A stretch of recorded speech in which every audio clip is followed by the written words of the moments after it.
వికారాబాద్ జిల్లా బషీరాబాద్ మండలం మైల్వార్ గ్రామ శివారులో అక్రమంగా ఇసుక తరలిస్తున్న ట్రాక్టర్ పట్టివేత.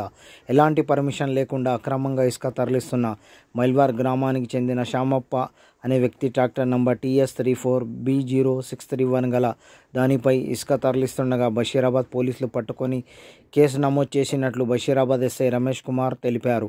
ఈ సందర్భంగా ఎస్ఐ రమేష్ కుమార్ మాట్లాడుతూ అక్రమ ఇసుక రవాణా చేస్తే ఎంతటి వారినైనా ఉపేక్షించేది లేదని ఆయన పేర్కొన్నారు.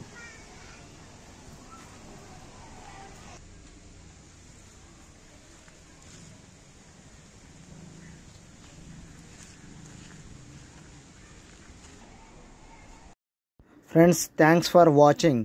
Please like, share and subscribe our H News Telugu channel.